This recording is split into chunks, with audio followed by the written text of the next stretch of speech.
Video we're gonna be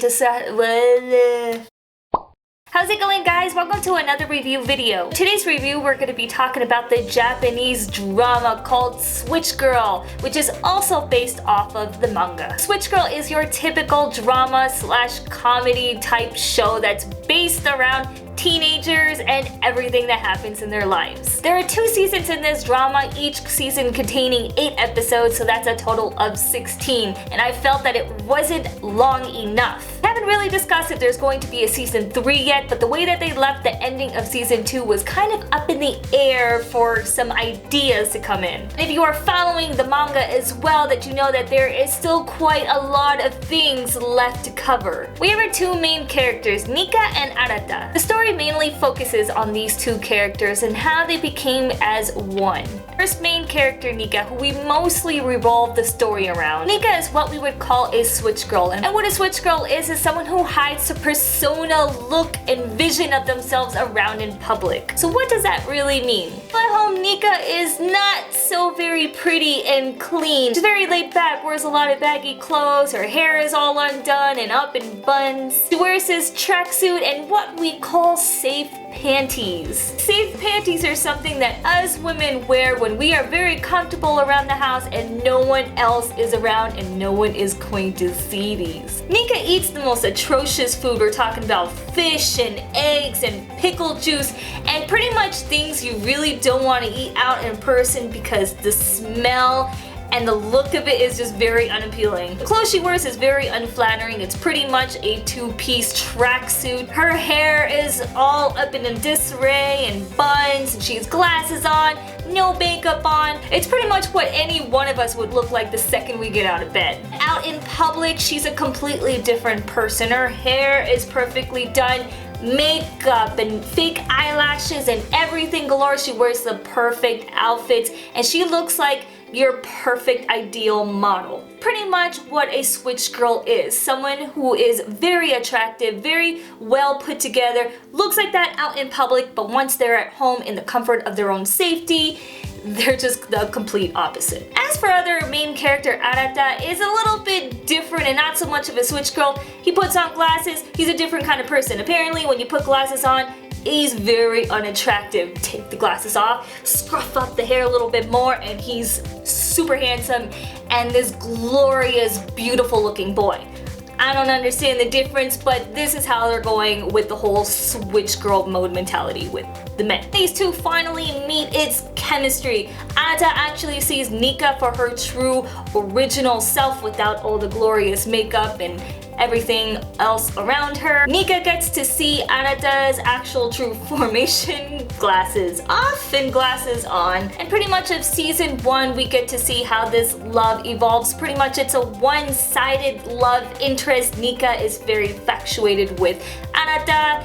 Arata not so much, but he's getting into there. He's kind of new at this whole love thing and doesn't know really how to express his feelings. At the end of season 1, they obviously get together because they go through a couple of obstacles, and then we dive into season 2 where we get to see them as a couple and how they form their lives around being a couple and trying to experience things together and pretty much trying to test things out. They get a further developed understanding of each other, pretty much try and dive deeper into that relationship. Nika asks a little bit more from Arata. They've been dating for a year and she kind of wants that lovey-dovey relationship that all other teenage couples go through. And then we get a little glimpse of what it would feel like if a couple were to get very intimate without actually getting to the intimate part. So with the subject of Switch Girl, they pretty much based it as a drama. You've got a lot of slapstick humor. It's supposed to be more of like a comedy slash drama, but I think it tends to dive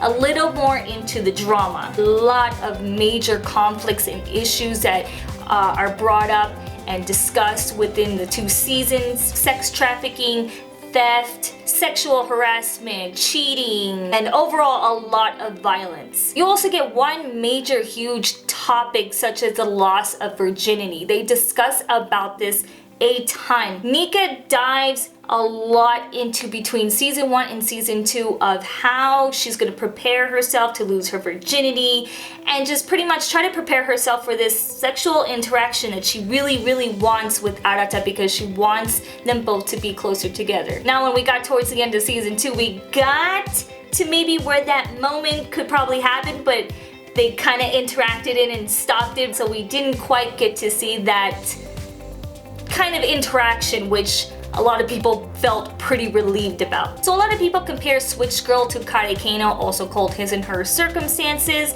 and the way that I see it is, because I've seen both of them and I've read both the mangas, and from my perspective, I see how they could be a little bit related. The storyline is almost similar, but it's two very completely separate stories. They both surround themselves with a lot of the comedy and drama. One of them is a little bit more drama.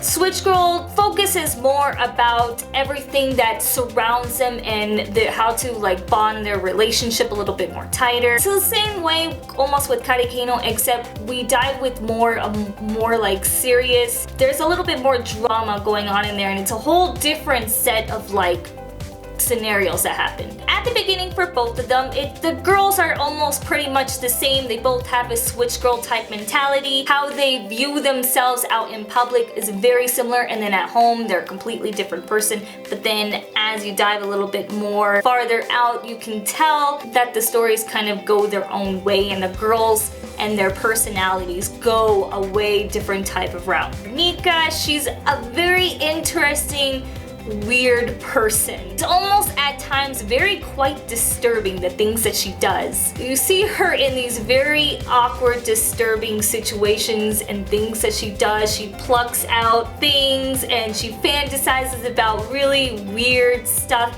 You just have to kind of watch it, and sometimes you're not gonna know how you're supposed to react. Is this person even real? Do people actually do these things? Arata is pretty much kind of like your typical guy, doesn't really know how to show his emotions. He's kind of like almost like a one-sided robot. I guess that's pretty normal when it comes to most men. They don't know how to like feel things out. She helps him with a lot of that and brings out his like strong feelings and brings out a better side of him. Very happy with the way that things came out. If you read the manga, it is pretty much to the T, exactly like it. I just felt like as if I was like reading along with the manga. So would this show be one for you? I highly recommend it. I think it's one definitely on the list that you should watch if you are a fan of His and Her Circumstances. If you are overall a big fan of watching shows that are based around teenage drama, teenage comedy, and the way that their lives are portrayed around in high school and lovey-dovey relationship issues,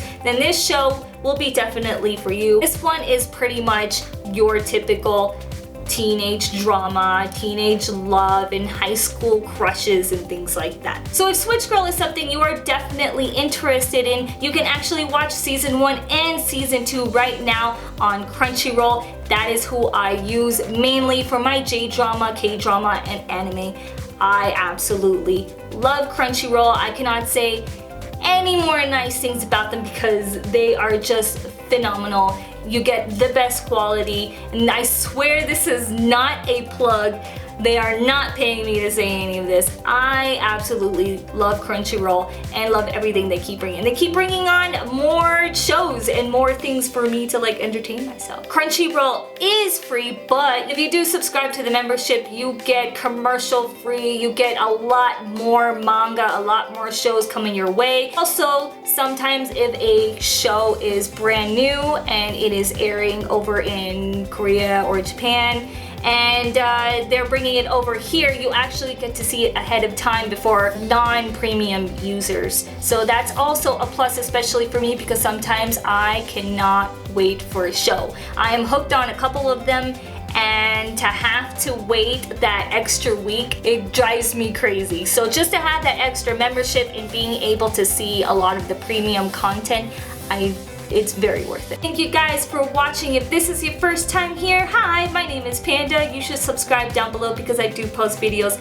every Wednesday and Fridays for reviews. Also leave me in the comment section down below on what you think I should review next or anything that you would like me to review. anything at all. It could be a show, it could be an anime, it could be an object, food, and you know how much I love food. Thanks for everything, guys. I will see you guys later. Bye. Like Charles Manson or Ted Bundy, like some really horrible, nasty person, and just torture them this way. Wouldn't that be awesome? I would pay money to interact with this kind of theme park. I would, money. Just, I'm throwing my money at you.